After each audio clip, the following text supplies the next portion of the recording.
Hello friends, അപ്പോൾ നമ്മൾ ഇന്ന് കാത്തൂസിന് സ്കൂളിൽ സാധനം വാങ്ങിക്കാൻ വേണ്ടിയിട്ട് പോവുകയാണ്.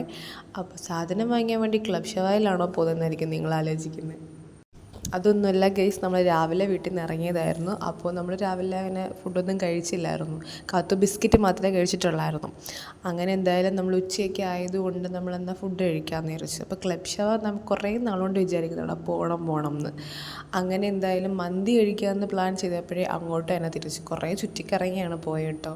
സത്യം പറഞ്ഞാൽ ഈ ഒരു മന്തിക്ക് വേണ്ടി എന്തോരം ചുറ്റിയെന്നറിയാവോ, എന്തോരം എക്സ്പെൻസ് ആയെന്നറിയാവോ, വണ്ടിക്കൂലി തന്നെ. അങ്ങനെ എന്തായാലും നമ്മൾ ആ സ്പോട്ടിലെത്തി. നമ്മൾ ഒരു മന്തി ഓർഡർ ചെയ്തു. സോറി ഗൈസ്, ആ മന്തിയുടെ പേര് ഞാൻ മറന്നുപോയി. അറബിക് സംതിങ് എന്തോ ആണ് അതിൻ്റെ പേര് ഞാൻ മറന്നുപോയി കേട്ടോ. 2 കളർ റൈസാണ്, ഒരു ക്യാരറ്റ് കളറും ഒരു മറ്റേ സാധാ റൈസും. കൊള്ളായിരുന്നു, നമുക്ക് ഇഷ്ടപ്പെട്ടു, കഴിച്ചു. അങ്ങനെ പിന്നെ നമ്മൾ സ്കൂളിലെ സാധനം വാങ്ങിക്കാൻ വന്നു. അപ്പോൾ ഞങ്ങൾ പോകുന്ന വഴിക്ക് കുറേ കടകളുണ്ട്. ഞാൻ ഇടയ്ക്കിടയ്ക്ക് ഓരോ കടയിൽ ചാടി കയറി കേട്ടോ. പക്ഷേ അവൾ അവിടെ നിന്ന് എടുത്തില്ല. കാത്തോസിന് അവിടെ നിന്ന് അങ്ങനെ അങ്ങോട്ട് ഇഷ്ടപ്പെട്ടില്ല. കാത്തോടെ ടോയ്സിനെ പറയുന്നതാണ്. പിന്നെ നമ്മൾ വേറൊരു കടയിൽ കയറി.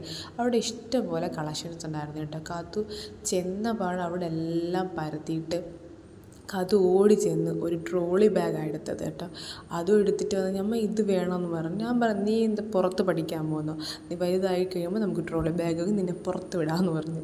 അങ്ങനെ എന്തായാലും എന്തെങ്കിലുമൊക്കെ പറഞ്ഞ് അതങ്ങ് തിരിച്ച് വെപ്പിച്ച്. പിന്നെ കാത്തു കുറേ ടോയ്സിനെ പറഞ്ഞ് പോയേക്കുമായിരുന്നു. എന്തോരം കളക്ഷൻസ് ആണെന്നറിയാം. ഇതൊക്കെ കാണുമ്പോൾ തിരിച്ച് വീണ്ടും സ്കൂളിൽ പഠിക്കാൻ പോയാലോ എന്ന് ആഗ്രഹിക്കും. ഇപ്പോൾ എൻ്റെ കയ്യിരിക്കുന്നത് ഇത് കണ്ടോ, ഇത് എറൈസറാണ് കേട്ടോ. പല ഷേപ്പിൽ എറൈസറുകളുണ്ട് കേട്ടോ, അടിപൊളിയാണ് കാണാൻ. എന്തായാലും അതിനകത്ത് തന്നെ ക്യാമറയുടെ ഷേപ്പ്, അങ്ങനെയൊക്കെയുള്ള ഷാർപ്നറും പിന്നെ ഹേർട്ട് ഷേപ്പിലുള്ളതും അങ്ങനെ കുറേ ഷേപ്പിലുള്ള എറൈസറൊക്കെ കാണുമ്പോൾ സത്യം പറഞ്ഞാൽ കൊതിയാവുക കേട്ടോ, വീണ്ടും തിരിച്ച് പഠിക്കാൻ പോയാലോ എന്ന്. ബോക്സിൻ്റെ ആണെങ്കിലും പൗച്ചിൻ്റെ ആണെങ്കിലും കുറേ കളക്ഷൻസ് ഉണ്ട്. കാത്തു അവിടെ നിന്ന് ചിടുങ്ങാൻ തുടങ്ങി. കാത്തുവിന് പാർക്കിൽ പോകണം എന്നും പറഞ്ഞുകൊണ്ട്. കാത്തൂസിന് നമ്മൾ ഓരോന്ന് കാണിക്കും. കാത്തു അത് നോക്ക് ഇത് നോക്ക്. അവളെവിടെ നിന്ന്, അവൾ നെവർ മൈൻഡ്. അവളാണെങ്കിൽ ടോയ്സിൻ്റെ പിന്നാലെ ഓടുക, ഒന്നും പറയണ്ട. കാത്തൂസിനെ ഒന്നും കണ്ടിട്ടല്ല, ഞാൻ തന്നെയാണ് അവരൊന്ന് സെലക്ട് ചെയ്തത്. പിന്നെ ഇടയ്ക്ക് വെച്ച് അങ്ങനെ എന്തായാലും തിരിച്ച് വന്നപ്പോഴത്തേക്ക് എൻ്റെ ദൈവമേ, ആ ഓട്ടോയ്ക്കകത്തുനിന്ന് ഭയങ്കര കരച്ചിലായിരുന്നു കാത്തു. എന്നെ പാർക്കിൽ കൊണ്ടുപോയില്ലെന്ന് പറഞ്ഞുകൊണ്ട് എങ്ങനെയെങ്കിലുമൊക്കെ വീട്ടിൽ കൊണ്ടുവന്ന് അവിടെ വന്ന് ഡ്രസ്സൊക്കെ മാറി കഴിഞ്ഞപ്പോഴത്തേക്ക് കാത്തോടെ പ്രദർശനശാല സ്റ്റാർട്ട് ചെയ്തു. വാങ്ങിച്ച എല്ലാം കൂടെ ഞാൻ നോക്കിയപ്പോൾ നിരത്തി വെച്ചിട്ട് അവിടെ ഇരിക്കും. ഞാൻ ചോദിച്ചത് വിൽക്കുന്ന. അങ്ങനെ ഈ ലാസ്റ്റ് വീഡിയോ കാത്തൂസ് എടുത്തതാണ്. കാത്തൂസ് പറയാറുണ്ട് കാത്തൂസിൻ്റെ വീഡിയോ ഞാൻ അങ്ങനെ അപ്ലോഡ് ചെയ്യാറുള്ളത്. അപ്പോൾ ഫ്രണ്ട്സ്, ഇത്രയേ ഉള്ളൂ. വീഡിയോ ഇഷ്ടപ്പെട്ടു ലൈക്ക് ചെയ്യുക, ഷെയർ